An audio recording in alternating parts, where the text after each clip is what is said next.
ঠিক আছে না? আলহামদুলিল্লাহ নাহমাদুহু ওয়া নাস্তাঈনুহু ওয়া নাস্তাগফিরুহু ওয়া نعوذ بالله من شرور أنفسنا ومن سيئات أعمالنا من يهد الله فلا مضل له ومن يضلل فلا هادي له ونشهد أن لا إله إلا الله وحده لا شريك له ونشهد أن سيدنا وحبيبنا ومولانا محمدا عبده ورسوله الذي أرسله بالحق بشيرا ونذيرا وداعيا إلى الله بإذنه وسراجا منيرا فقد قال الله تعالى في كلامه المجيد والفرقانه الحميد أعوذ بالله من الشيطان الرجيم بسم الله الرحمن الرحيم إن الله وملائكته يصلون على النبي يا أيها الذين آمنوا صلوا عليه وسلموا تسليما اللهم صل على سيدنا مولانا محمد وعلى آل سيدنا مولانا محمد রবের তরে মুক্কার পরে যেথায় আমেনার ঘর খোদার করুণা কৌসার হয়ে ঝরছে বারংবার আল্লাহুম্মা জবান খুলে দরুদ শরীফ করি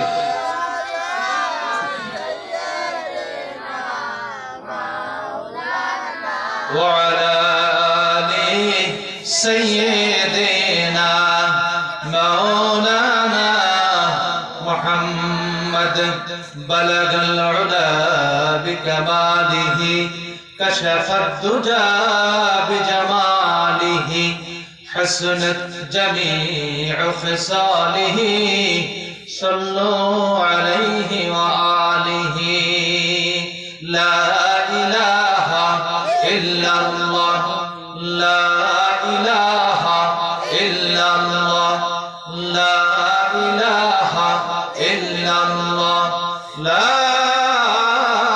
إله إلا الله محمد رسول الله صلى الله عليه وسلم الحمد لله ثم الحمد لله সমস্ত প্রশংসা মহান মনিবের দরবারে যে মহান মনিব আজকের এই মহতী জালসায় আমাকে সামান্য কিছু সময় তার এবং তার গোলামের পক্ষে কথা বলার সুযোগ দিয়েছেন এজন্য আল্লাহ পাকের দরবারে শুকরিয়া আদায় করি বলি আলহামদুলিল্লাহ লক্ষ কোটি দরুদ সালাম সরকার দু আলম সাইয়্যিদুল আম্বিয়া খাতামুন নবিয়্যিন রাহমাতাল লিল আলামিনের প্রতি সকলেই পড়ুন সাল্লাল্লাহু আলাইহি ওয়াসাল্লাম আলোচনার প্রারম্ভে আমি সালাম দিয়েছি আমার সময় যেহেতু কম আবারও সবার উদ্দেশ্যে সালাম দিচ্ছি আসসালামু আলাইকুম ওয়া রাহমাতুল্লাহ সম্মানিত উপস্থিতি আল্লাহ পাক রব্বুল আলামিন এমন একটি মজলিস আমাদেরকে বসার সুযোগ করে দিয়েছেন যে মজলিস সম্পর্কে আল্লাহর হাবিব সাল্লাল্লাহু আলাইহি ওয়াসাল্লাম তার পবিত্র জবান মুবারকে বলেছেন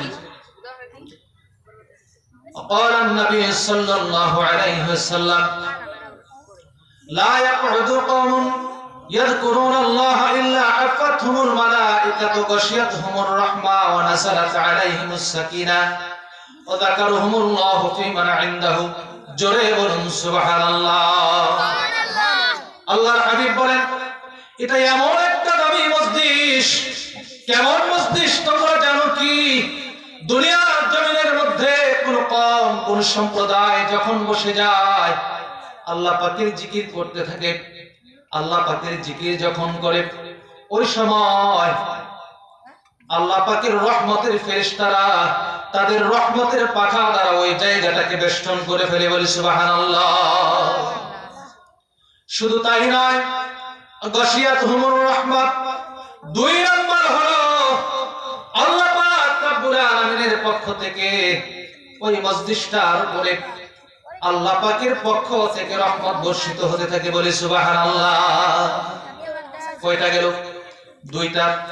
3 নম্বর হলো নবীজি আমার বলেন ওয়া নাসারাত আলাইহিমুস সাকিনা, ওই মসজিদের মধ্যে যে মানুষগুলো থাকে, কওমের যে মানুষগুলো থাকে তাদের উপরে আল্লাহ পাক রব্বুল আলামিনের পক্ষ থেকে অনবরত প্রশান্তি বর্ষিত হতে থাকে। বলি সুবহানাল্লাহ।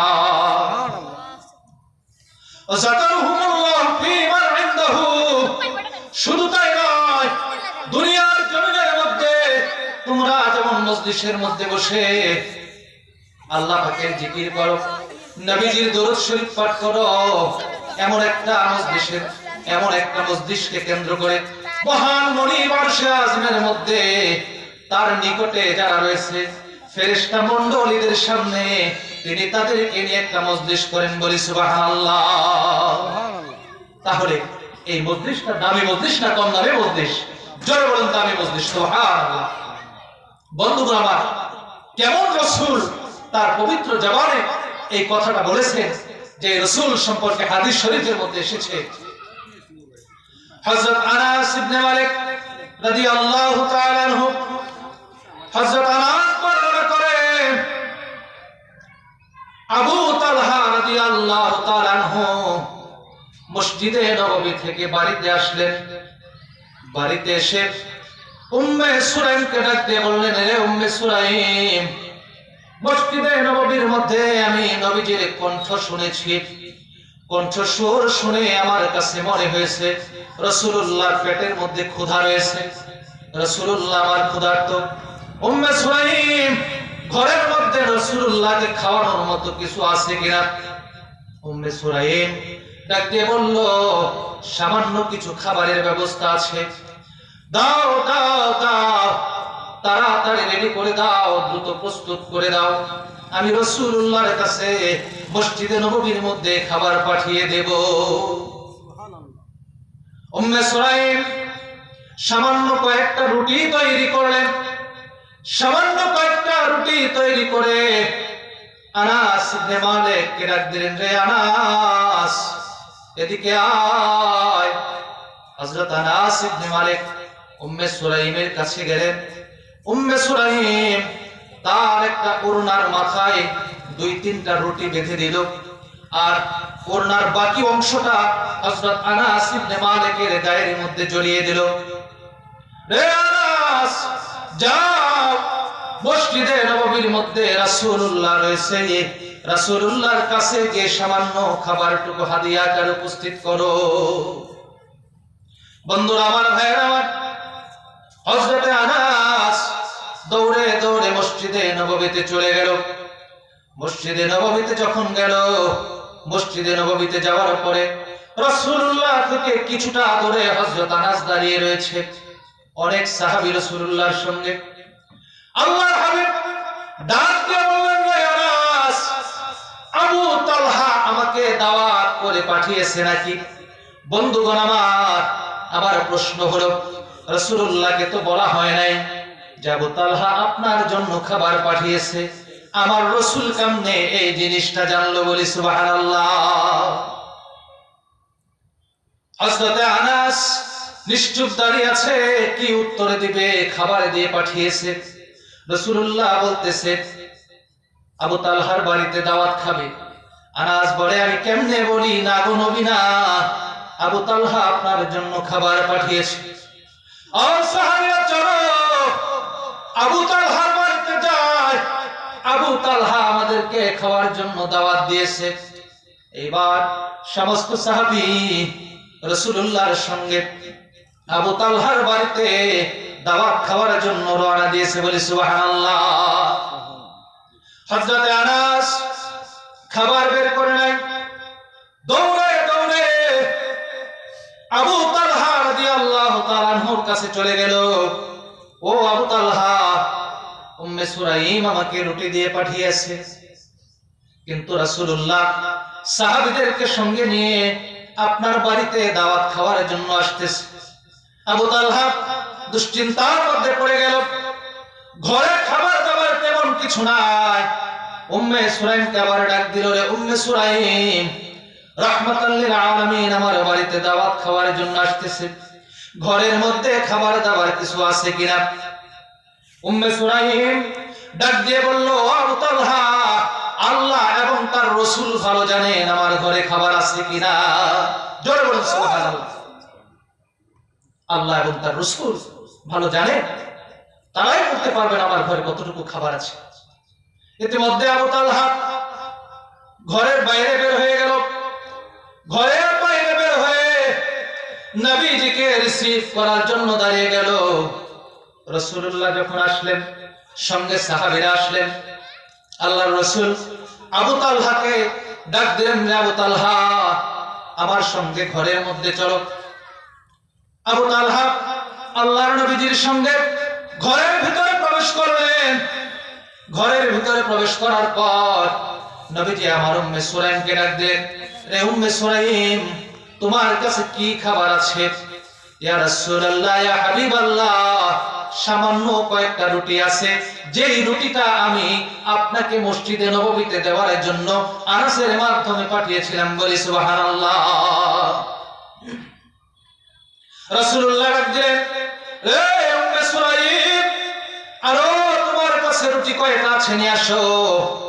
2-3টা রুটি রাসূলুল্লাহর সামনে উপস্থিত করা হলো।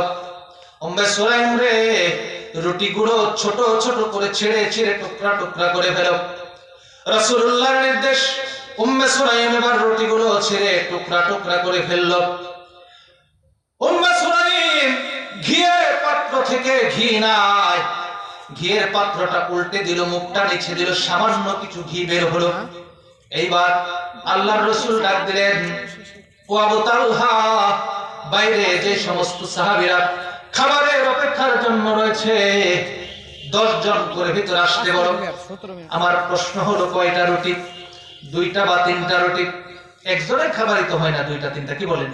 সেই জায়গায় 10 জনকে আসতে বলেছেন আল্লাহর নবী, সুবহানাল্লাহ। আল্লাহর নবী বললেন, আবু তালহা রে, 10 জনকে ভেতরে পাঠিয়ে দাও। হযরত আনাস বলতেছে, বাইরে অপেক্ষমান সাহাবীরা 10 জন ভিতরে প্রবেশ করলো। তৃপ্তি সহকারে তারা রুটিগুলো খেলো, পেট পূর্ণ করে তারা খেয়ে ঘর থেকে শুকরিয়া আদায় করতে করতে বের হলো। 10 জন গেল। আল্লাহর হাবিব এবার ডাক দিলেন, রে আবু তালহা, আবার 10 জনকে ভেতরে আসতে বলো। আবু তালহা এইবার ডাক দিলেন আরো 10 জন ভেতরে আসার জন্য। আবারও 10 জন ভেতরে প্রবেশ করলো। তারাও রুটি খেলো, পেট ভরে গেল। এই 10 জনের খাওয়া শেষ হওয়ার পরে তারা বাইরে বের হলো। তারাও তৃপ্তি সহকারে খেলো। 20 জন খেয়ে নিল। শুধু তাই নয়, 20 জনের যখন খাওয়া শেষ হলো, এবার রাসূলুল্লাহ বললেন, আরো 10 জন পাঠাও। আবার 10 জন পাঠানো হলো। সেই 10 জন আবার পেট পূর্ণ করে খেলো। রুটি হলো মাত্র 2টা বা 3টা। বন্ধুগণ আমার, ভাইয়েরা আমার, আল্লাহর নবীজির হাত মুবারক যেখানে লেগেছে, আল্লাহর নবীজির হাত মুবারকের স্পর্শ যেখানে লেগেছে, 2টা 3টা রুটির দ্বারা অসংখ্য সাহাবী খেতে লাগলো। রুটি শেষ হয় না। এইবার 30 জনের খাওয়া শেষ হলো। 30 জনের খাবার যখন শেষ হয়ে গেল, তারা রুম থেকে বাইরে বের হলো।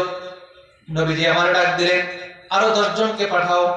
হযরত আনাস ডাক দিয়ে বলতেছে, এইভাবে 1 জন 2 জন নয়, 10 জন করে 7 থেকে 8টা ব্যাচ, 70 থেকে 80 জন মানুষ ওই রুটিগুলো তারা ভক্ষণ করলো এবং প্রত্যেকটা সাহাবী তাদের তৃপ্তি সহকারে ভক্ষণ করলো। বলি সুবহানাল্লাহ। বন্ধুগণ আমার, 2টা 3টা রুটি যদি আমাদের সামনে আসে, আর যদি দুর্বল খাওয়ার লোক হয়, তারপরেও সে সাবার করে ফেলবে। আর রাহমাতাল লিল আলামিন তার পবিত্র হাত মোবারকের স্পর্শ লাগালে 2টা বা 3টা রুটি 70 জন বা 80 জন